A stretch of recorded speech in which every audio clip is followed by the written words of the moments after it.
Okay, looks like I'm ready. Let's do this. Let's go live.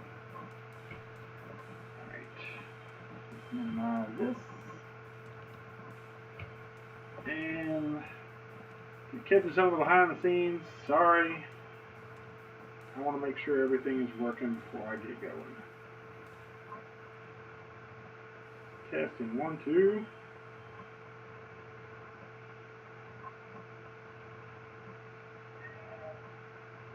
Yep. We're working. Okay, yay.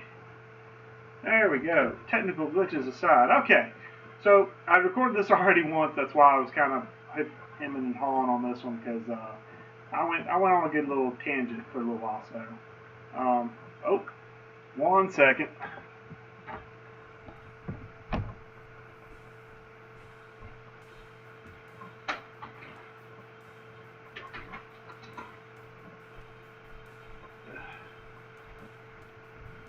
Oh, the wonders of a live stream.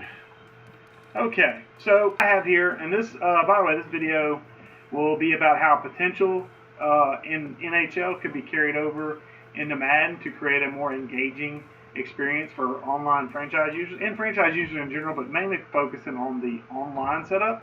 Right now, what I'm doing in NHL is I'm doing a player search for any overalls in the forward class. I want to focus on forwards because defensemen have a slightly different rating system, so I want to kind of focus mainly on the easier, I feel like the more digestible version of this.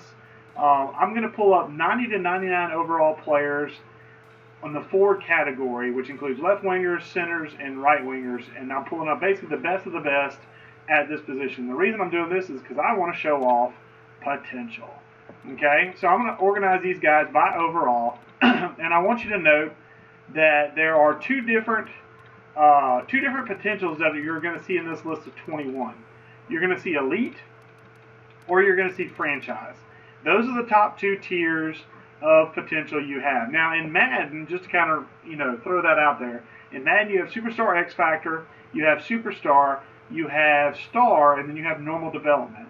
Now in Madden, no matter what development trait you have the ability to get to 99 overall no matter what your development rating is. And while some people may think that's a good thing, I think it's a bad thing. And I think this particular system would help immensely on kind of curbing that ability to get any single player to 99 overall, and that's the potential system. Now, the high-end potentials, it starts at franchise. Franchise is the top tier. Think of a guy like a Patrick Mahomes. Think of a guy, let's see, what's a defensive guy I can name? Or Aaron Rodgers. Quarterbacks are the only guys that jump to mind right now, but I'm sure there are some franchise-level defensive players that I'm just not thinking of. Stephon Gilmore, maybe for the Patriots as a cornerback. Richard Sherman in his prime would have been a franchise-level cornerback. Just kind of throwing out some names, and I specified Sherman in his prime, not now. But franchise level players are your top tier guys. Those are the guys that in this game, typically a franchise level player will probably be at worst when they hit their peak. Will be at this low 90s, 91, 92 overall. That's their floor. That's as low as they will probably ever be at that potential rating. I emphasize that because we'll talk about that later, but just know that their ceiling or their floor while they're at franchise level potential is probably about 91, 92 overall. And it can go up to 99. Now you'll see here, there is a player that's listed at 93 overall with elite, and I'll talk about that in a second, just kind of keep that one on the back burner. But most of these franchises, you'll see either exact, which is the case for Alexander Ovechkin, Nikita Kucherov, and Patrick Kane, or you'll see a high or medium by them, and there also is a low, by the way, franchise level tag by Connor McDavid, Leon Draisaitl, and Nathan MacKinnon. Now, the reason you see the differences is because in NHL, until they hit the age of 26, they still have a chance to reach the potential that is listed by their name. So, for example, Connor McDavid is a 95 overall, which means he's pretty much at franchise level already. But he has 3 more years to hit that franchise level potential, and he has a high chance of doing it. That's what the high means. Medium means he's probably going to hit franchise level, but he could potentially not. And if there was a low franchise player in this list, or a low elite player, but focusing on franchise, a low franchise player means they don't have as good of a chance to hit franchise, but they do have a chance of hitting franchise. Now, once you get below franchise, which like I said, peters out about 92 overall, that's where you start to see elite come into play. Elite players, their ceiling is about that 91, 92 overall. So a guy like David Pastrnak, he's elite medium, which means he is below 26 years of age, or 26 years of age or below, I should say.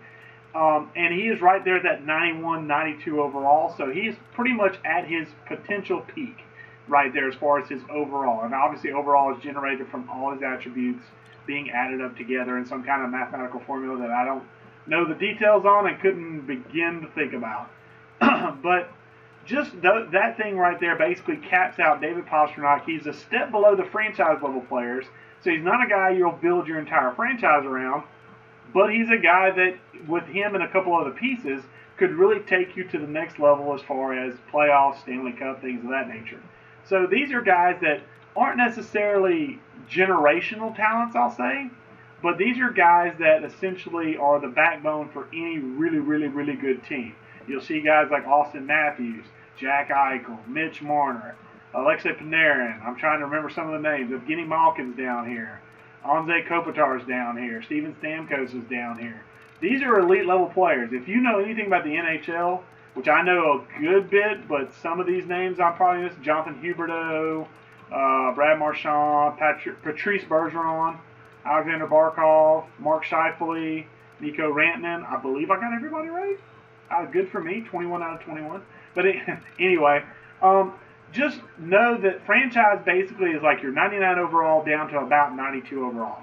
Okay?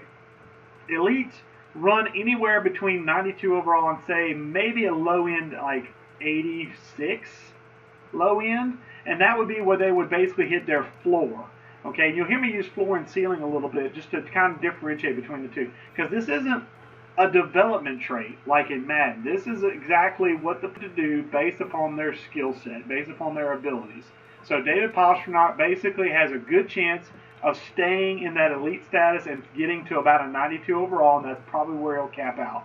Okay, Austin Matthews has a high chance of hitting that 92 overall, and he's at 91 right now, so I'd say it's pretty doggone good. Now, once you hit 27 years of age or older in NHL, you become locked in as exact. What that means is your potential is pretty much you're done.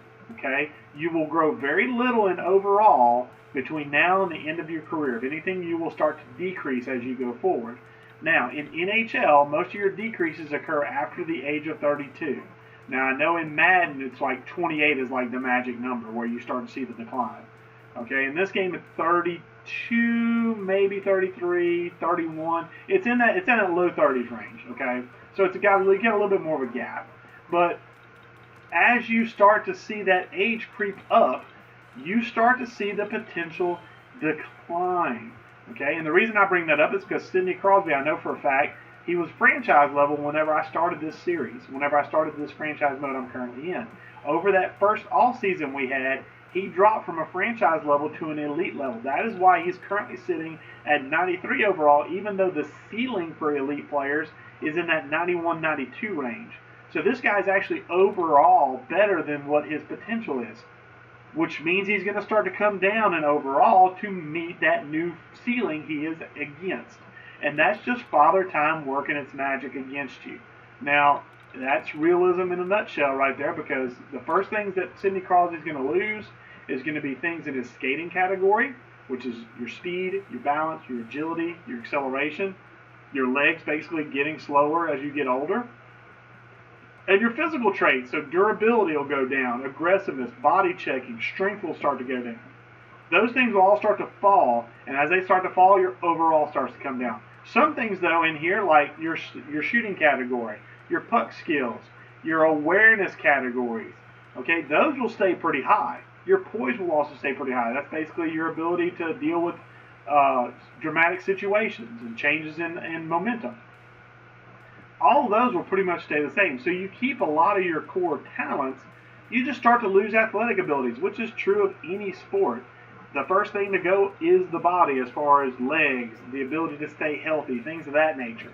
Okay, your smarts, your intelligence for the game doesn't go down. If anything, it will go up. But your athletic ability to keep up with the mind will start to go as you get older. And that's replicated here by the drop in development and that ceiling, as a result, coming down with you. So right now, he's playing above his elite potential, but he will come down to meet it over time as this season progresses. Okay? Now, I'm showing off these because the way that the tiered potential system works in NHL is you start at your highest is franchise, you then move down to elite, and then I'm going to jump out and I'm going to go to my roster to show off the rest. And actually, instead of going to contracts, I'm going to go into view and edit lines. And the reason I'm going to do this is because I can show it off better here to kind of, for those that aren't familiar with hockey and how stuff sets up, I can kind of show it off better here. So like, after your franchise and elite players cross over, you then have the top 6 potential. Okay, these are guys that basically saying, excluding roles and things of that nature, basically these are guys that pretty much, if they hit their peak, they should be playing on these top 2 lines, the top 6 forwards in this case, because there's 6 spots. So they feel like they should be one of these top 6 players. They feel like that's where so they feel like they shouldn't be down here. They should be up here in these first 2 lines. So like Tomas Tatar, he's a top 6 forward. He feels like he should be up there in those top 6 guys. And his 85 overall merits that. And typically your top 6 guys pretty much cap out ceiling-wise right about where the floor for elite players starts. About that 86, 87 overall. It's not an exact science. I don't have the exact numbers. But I see anywhere between 86, 87 is usually about the top end, the absolute top end for top 6 forwards. Now, after top 6 forwards, you have top 9 forwards. Just like with top 6, top 9 basically feels like they should play anywhere in these first 3 lines of forwards. Okay, you can put them in the 4th line, which is outside the top 9, but they will probably get unhappy and start to drop in potential as a result, which I'll talk about in a second. Excuse me. So you have top 9. So these guys basically, like I said, they're comfortable in these top 3 lines. Now, I'm not talking about power play or penalty kill right now. That's going to be for a role video. I'll talk about in the next video about roles and how they could be beneficial in Madden. But for right now, we're focusing strictly on potential. And right now, that Glendening guy, Luke Glendening, is a top 9 guy, and he is within the top 3 lines. So he's probably pretty happy, and he'll probably maintain a pretty solid setup, even though he's 31 years old. Then after top 9, you get the bottom 6 guys. The bottom 6 guys, just like the top 6 or the top 2 line, the bottom 6 are lines 3 and 4. They are perfectly content getting down here and getting dirty. Usually your 3rd and 4th lines are your grittier, more defensive baselines, usually. Okay?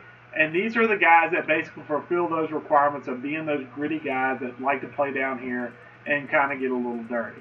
Okay? These are not guys that are going to be the stars of your team. These are the guys that are going to be in the trenches. They're going to be doing some dirty work to make these top 6 guys look really good. Okay? That's pretty much what their role is. And you can have guys like, for example, I've got this guy. He's currently playing. He's a top 9 guy, but he's currently playing on the 4th line. He would be happier up here according to his potential. And that, because of where I'm playing him, could affect his potential, which I'm about to talk about here in a second.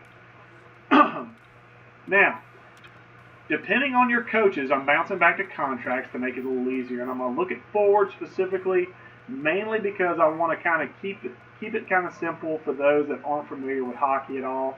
Forwards is the easiest way to kind of talk about this thing. The defensemen have a slightly different rating system.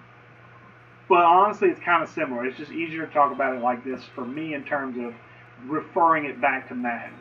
Okay? So you have your top 6 guys, you have your top 9 guys, and note some of them are listed as exact guys. Those are guys, like I said, 27 years of age or older. And they're pretty much hit their potential. Or have they? Okay? Anybody, and I mean anybody, can actually go up in potential. And I emphasize the term potential, not development. Anybody can go up in potential if they have a good year. Okay? It also depends on the coach, which is another video I'm going to do. Okay? But note that not only does it mean that the player has to have a good year, but the coach has to be good enough to basically help that player get to that next level of potential. Okay? So if those two things work in tandem, like for example, Thomas Tatar, if he were to have a really good year, okay, and my coach was good enough to, in a certain attribute, which I'll talk about in that coaching video, if he was good enough at that attribute to basically be able to pull that potential up, Thomas Tatar could potentially go up from a top 6 forward to an elite forward, even though he would be turning age 30. Okay, you can go up in potential, even though you're past that point of the youth in your prime. Okay, so any player can go up in potential. Okay, that's a good thing for you because as they hit that higher potential, their overall can now creep up a little bit to meet it. Now, once you pass age 26 and go to age 27, the overall doesn't creep up a ton, but it does creep up, okay, if you go up in potential. Just like if you go down in potential, it will definitely go down. If you go up in potential, that overall has a possibility of creeping up to meet that floor of that new potential rating they're at. Okay, hopefully that makes sense. Now, if I were to play someone out of position, like if I were to play Mr. Tatar on line 3 or 4, disregarding his role. Hold on a second.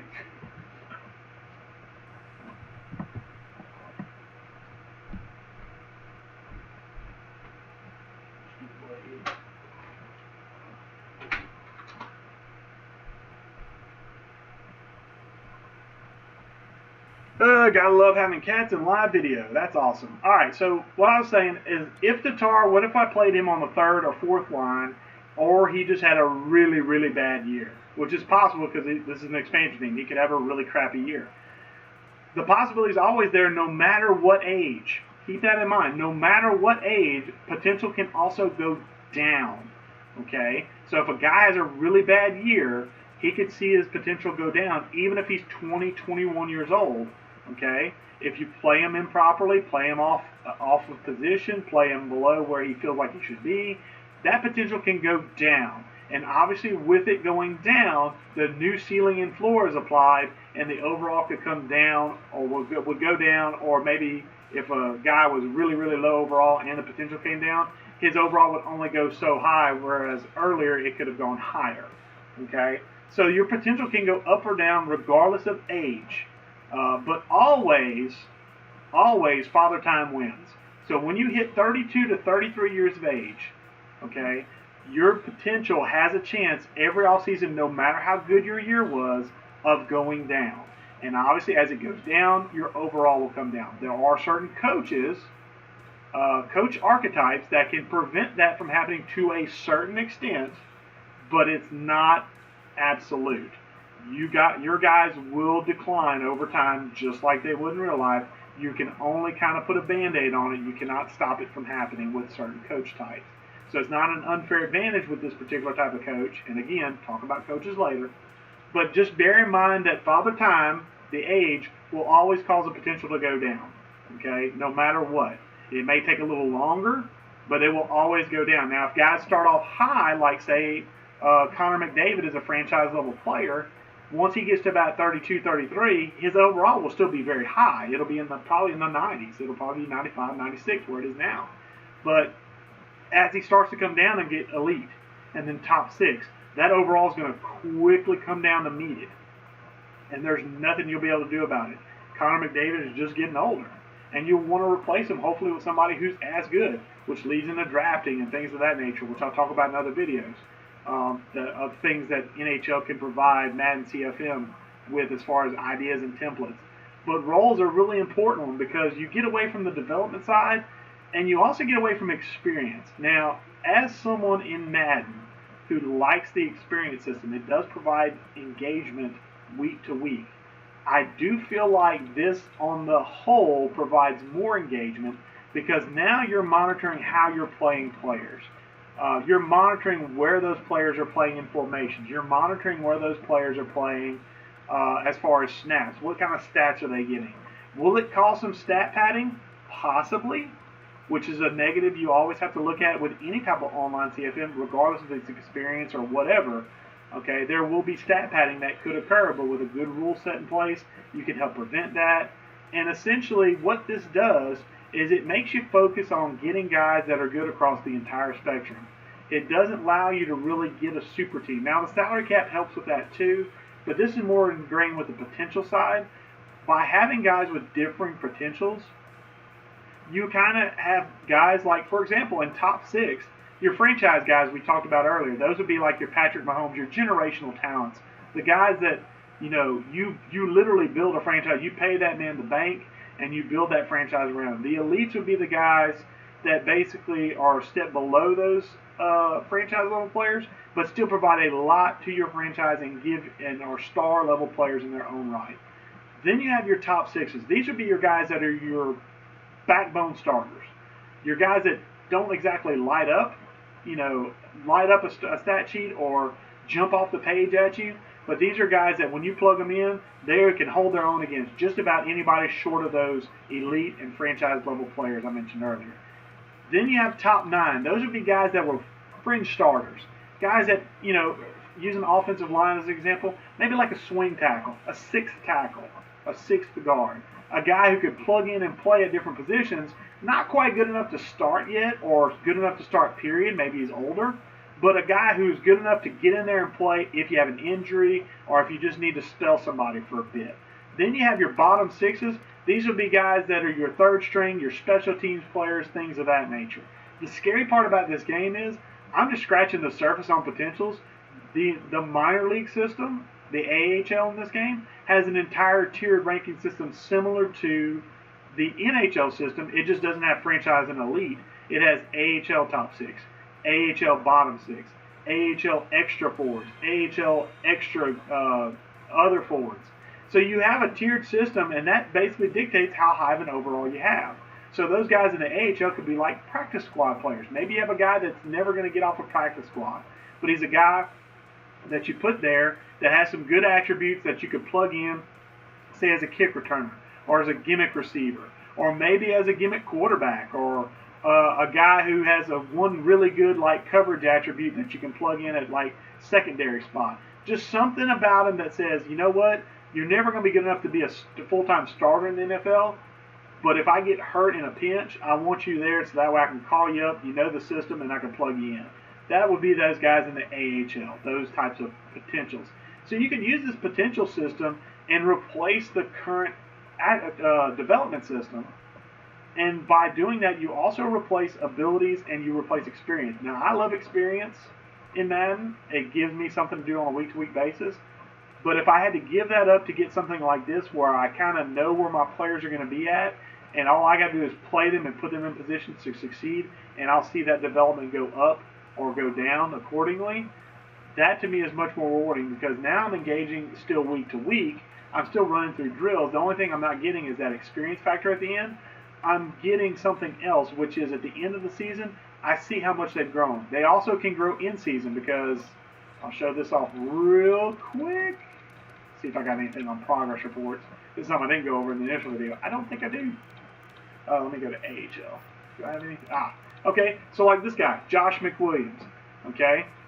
He's a top 6 forward. He's 64 overall. He's 19 years old. I'm showing this guy off just because this is something I can easily kind of progress in. And in progress reports, you can see natural growth. That means that's growth that's going to stay with him permanently.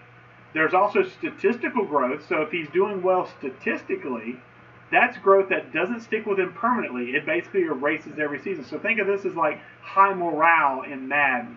And then you have straight morale growth because they do have a happiness scale. And if they're happy players, they'll also have a temporary boost to ratings as well. You can see this is all natural, which means this is permanent.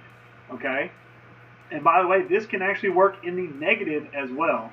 It can go negative, and that's typically what you'll see on veterans as they decrease and decline over the years.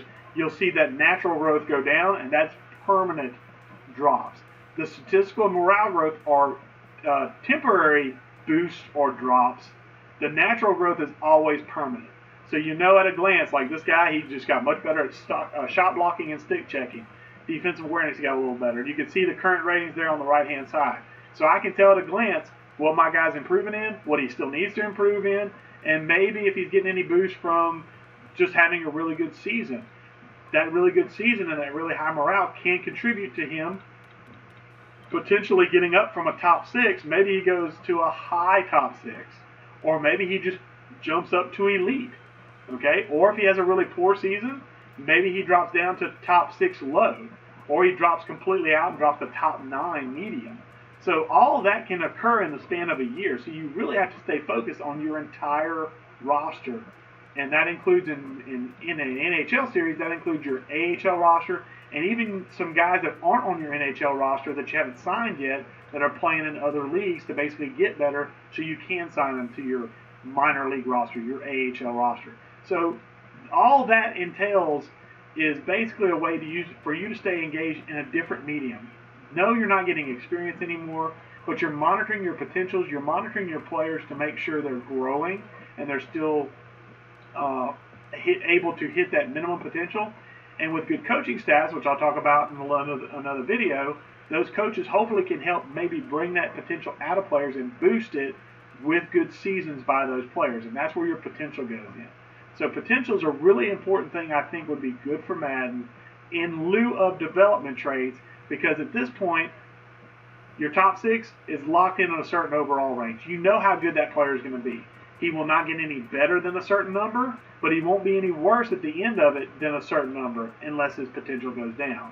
Same thing with development traits in Madden. Anybody can be a 99 overall. In this game, only your elite franchise level players, I should say, will be in that 95 to 99 range. Your elite level, even your elite level players will only cap out in that low 90s range.